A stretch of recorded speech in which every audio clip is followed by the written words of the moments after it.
Well, I'm back, and I'm back with a 3-year review on the DB10, the Tao Tao or Tao Tao DB10. Since I did the last video, I was corrected. You're supposed to pronounce it Tao Tao. I'm from the South, so I'm going to pronounce it Tao Tao. I'm still going to pronounce it that way.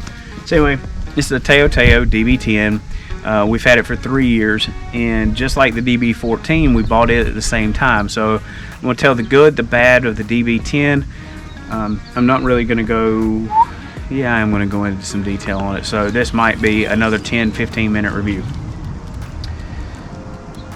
Is this thing really worth buying? Is it worth what?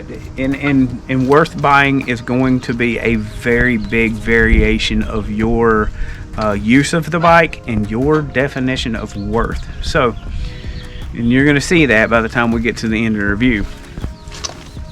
My goal was to have this thing running, be able to fire it up, crank it up, show you guys what it does, unlike how I did with the DB14. Now the DB14 still runs, it still changes gears, it still does everything it's supposed to do. The DB10, however, we are having some issues with it right now. A few months into owning it, we had to replace the battery, which is understandable. It's a cheap little Chinese battery. We could not find any other battery except another cheap Chinese battery to fit it. So no one makes one to fit in this little tiny battery box on the side of this thing. So right here, this little tiny battery box, you can see, no one makes a battery to fit that except one company. And that one company apparently must supply the manufacturer Tao Tao with that battery, because there is no other size that will fit in there. Anyway, you can get it off of Amazon. It's $30, which I thought was a little high in comparison to some of the other parts that are sold on Amazon for these motorcycles. With that being said, $30 really isn't bad for a battery, but you can't expect a whole lot. You can't expect this thing to sit all winter without a trickle charger on it and it make it through the winter. So right now I have a DB10 that doesn't run after 3 years. So we've replaced the battery on it, we've replaced the starting solenoid, and I got a new starter in the mail today, but I messed up. So one of the things with these bikes is there are a lot of parts out there available for them, but you have to be really careful when you buy the parts. One of the things that you need to do is always make sure your bolt holes are the right size.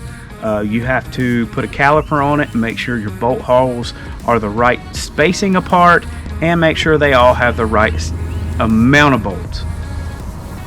Take this starter for example. It's actually a 2-bolt starter. It's really hard to see that, and when you take the cover off, it appears that it's a 3-bolt starter, but it is not. Now, had I taken it off, completely off, I would have saw that it was a 2-bolt starter, and I would have been able to get better measurements. It was my fault, my bad. If you don't mind doing research, and you take your time to do your research, you're going to find the parts for these bikes pretty much. There's been a couple times where I couldn't find the part for the bike. Stator cover, for example, could not find a stator cover anywhere for this bike. So the stator cover was caused by the first major actually the starter was the first major failure, and I'll go back to that. So second major failure on this bike was the chain. So these things come with a cheap little 420 chain, and they stretch a ton. The stretching causes issues with keeping the chain tight, all kinds of stuff like that. But as anybody knows that's ever been around dirt bikes, is when your chain starts stretching, it's probably going to be breaking. I should have replaced it. I didn't. Honestly, I didn't think about it. I just thought, well, it's still breaking in, it's still stretching a little bit. I'll keep wrenching on it. So I did. And the next thing I know, Cason's riding it and the chain broke. The chain came loose when it broke, and it came through. It busted the stator cover, and it busted the front sprocket cover. So when I went to go look for those parts, I could not find them anywhere on the internet. When I did find them at places that carried them, they were out of stock. So I have yet to be able to find that stator cover. I'll probably go online tonight and it'll be there. At this point in time, I'm done spending any more money on it. I'm going to get another starter. If the other starter doesn't work, I might put this thing up on YouTube as a giveaway and let somebody have this thing free if they want to fool with putting a new starter in it, trying to figure it out. It does turn over. It ran just fine the last time we rode it. We shut it off, put it in the building, and went to go crank it. I assumed it was the battery because it had been sitting for a little while and it would not crank. It has a brand new battery in it and it still will not crank. So I'm pretty sure that's what it is. Anyway, alright, so let's talk about what has went wrong with this dirt bike, and I'll just give a real quick rundown. Battery, that was the first issue I ever had issues with the battery. Batteries are very difficult to find. There's only one brand that I could find on Amazon that matched it at all. Okay, carburetor was the second thing that I had to replace. 18 bucks. Batteries 30 bucks. So between the two, you're right at 50 bucks in repairs at this point. The starter, at this point, I think the starter's bad on it. I'm not 100% sure, but I think the starter is bad. So the starter is another $30. So we're at $80 in repairs on the bike. Stator cover really needs to be replaced. I don't know how much it is because I can't find it anywhere online. When I did find it, it's been out of stock and the websites did not have any sort of information at all as to, you know, what the price was going to be. Front cover, or front sprocket cover, it's broken. It really needs to be replaced. Again, every time I've found them, they've been out of stock. This is a 2-piece unit, and the ones that I have found in stock are 1-piece units, and it didn't appear that the bolt holes were going to line up right. The chains on these things are junk from the factory. They stretch, they end up snapping, breaking, whatnot. So that's the issues that I've had out of it. Parts that I haven't given any issues. Let's talk about that real quick. Parts that haven't given any issues. Brakes. Brakes have worked fine all the time, every time. The gas tank and petcock. I haven't had any issues with the gas tank and petcock at all. The handlebars and the riser mounts, the forks on this bike, haven't had any issues whatsoever. The ride height on this thing is super easy to modify. Go back and watch the video on the shock mod that I did on this bike back in 2017. It's really easy. I just went on Amazon, found a shorter shock. There's 2 bolts. You unbolt it, you bolt the new one in, you adjust your chain, and you're done with it. So that's that's everything that's worked great on it. The plastics have held up pretty decent on it. They're not really busted or torn up bad. I did a wheelie on it and drug the fender and cracked part of the plastics in the back. Casing hit a deck at about 25 miles an hour on this thing, and the bike held up really well. He did too. He had all of his gear on, so he didn't get hurt. Got him back up and got him riding. One thing that I failed to mention, the back tire on this one for some reason wore out much faster than the DB14. The DB14 has more hours and more ride time on it, but that tire was not holding up. It couldn't grip anymore. And I think that's because the knobbies are really close together on the tire, so it never really gets good traction from day one, so it's always spinning. So I think that was part of the issue.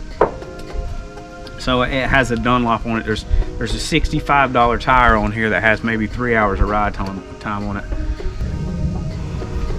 So is this bike really worth buying?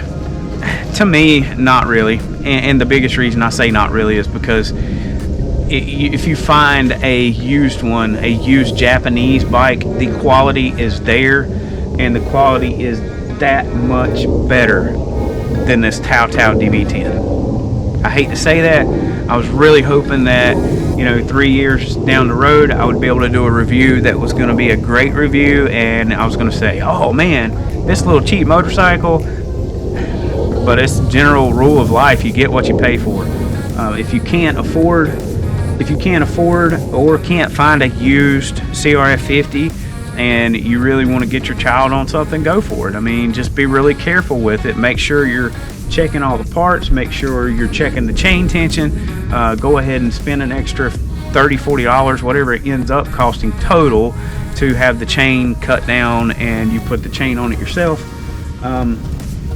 You know, maybe it works out for you, but at this point in time, I'm going to say my final evaluation of this bike is it's cheap, it shows, and it's really not worth buying if you can find a used Japanese bike. Okay, so that's it. I tried to be as fair as I could with this review, but at this time, that is it. That's it. It's really not worth buying. If you like this video and you want me to do other videos, I can do some other stuff as far as maintenance on these bikes. Comment below. Let me know what you want to see. I have 3 years experience of wrenching on these bikes, so I probably have some insight that you might not. So if I can help you out with that, comment below, like this video, share it if that's a thing on YouTube. I think it is, but share it if you want to, and subscribe to our channel because we have some other stuff coming. We're going to do some more stuff on the boat this summer. I'm actually going to do a comparison video of the quality of a Tao Tao versus a KTM. Why am I going to do that? Because they're very similar in size, way different worlds as far as performance goes, but you're going to get to see the quality of everything from how the handlebar risers fold up and the fit and finish of a handlebar riser of a high-end dirt bike versus a low-end dirt bike. I just think it would be an interesting comparison. Is it going to be a fair comparison? Probably not, because you're looking at a $6,000 bike versus a $700 bike. But hey, it'll be fun, right? Until next time, see you guys later.